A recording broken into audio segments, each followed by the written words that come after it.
ব্যতিক্রম উদ্দীপক। প্রশ্ন উদ্দীপকটা এরকম থাকলে প্রশ্ন যদি এরকম হয়, উদ্দীপকে এ ও বি এর মধ্যে ভারসাম্য বিন্দু কোনটি ব্যাখ্যা করো, তাহলে ব্যাখ্যাটা দেখো একটু।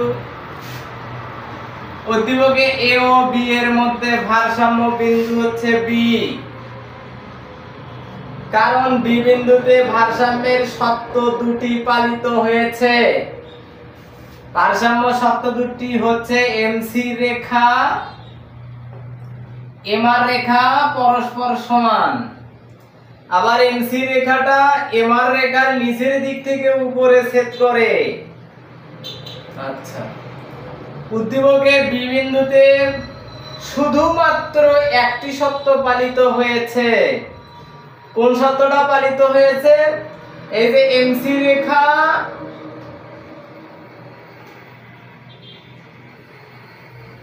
এখানে তো শর্ত পালিতই হয় নাই। আচ্ছা, এটা এখানে লাগে দেই।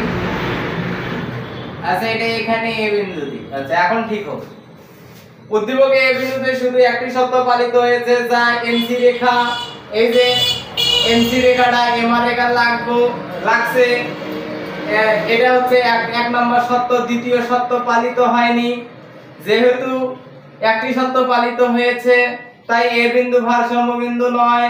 বি বিন্দুতে ভারসাম্যের শর্ত দুটি পালিত হয়েছে, তাই বি হচ্ছে ভারসাম্য বিন্দু। এখন আবার আমরা বলতেছি এ ও বির মধ্যে বি হচ্ছে ভারসাম্য বিন্দু, কারণ বি বিন্দুতে ভারসাম্যের দুটি শর্ত পালিত হয়েছে। এক নম্বর শর্ত হচ্ছে এমসি রেখা এমআর রেখা পরস্পর সমান। দুই নম্বর শর্ত হচ্ছে এমসি রেখাটা এমআর রেখার নিচের দিক থেকে উপরে ছেদ করে। যেহেতু বি বিন্দুতে ভারসাম্যের শর্ত দুটি পালিত হয়েছে, তাই বি হচ্ছে ভারসাম্য বিন্দু। এ বিন্দুতে একটি শর্ত পালিত হয়েছে, তাই এ ভারসাম্য বিন্দু নয়। প্রয়োজনীয় রেখা অঙ্কন করে স্বাভাবিক মুনাফা এলাকা বিশ্লেষণ করো। তাহলে আমরা ঘ নাম্বার রেখাটা আমরা এইভাবে যদি অঙ্কন করি, এমসি মানে এসএমসি, এটা হচ্ছে এসএসি, এটা হচ্ছে ভারসাম্য বিন্দু, এখানে পি, এটা এ ছিল, এটা বি ছিল, এটা পি, এটা এ আর, এটা হচ্ছে এম আর। তাহলে এইটা P1। আচ্ছা, যেহেতু কোন রেখা অঙ্কন করতে বলছে? অস্বাভাবিক। তাহলে অস্বাভাবিক চিত্র তো হচ্ছে আমাদের, এটা সি বিন্দুতেই। তাহলে এটা হচ্ছে প্রয়োজনীয় রেখা। প্রয়োজনীয় রেখা এটা আর এটা আমরা দিলাম নতুন করে দিয়ে, এখন আমরা গাণিতিক আকারে ব্যাখ্যা করব। কি আকারে ব্যাখ্যা করব? গাণিতিক আকারে। আচ্ছা, ব্যাখ্যা দুই ভাবে করা যায়, একটা হলো গাণিতিক ব্যাখ্যা, আর একটা হচ্ছে কথার মাধ্যমে ব্যাখ্যা। তাহলে আমরা জানি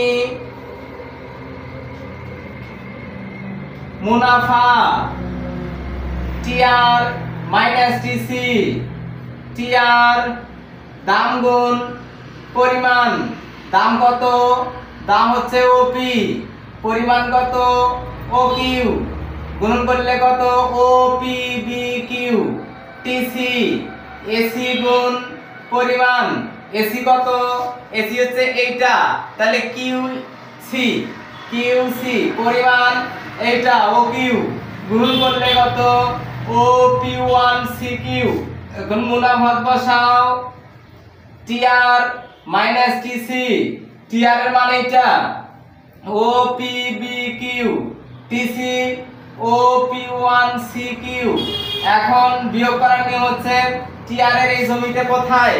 ও পি বি কিউ, এই যে ও পি বি কিউ, এইটা এই জমিটার থেকে বাদ যাবে এইটা O P one C Q. এই জমি থেকে যদি এইটা বাদ যায়, এতটুকু জায়গা থাকে, সেই জায়গাটা P one P B C.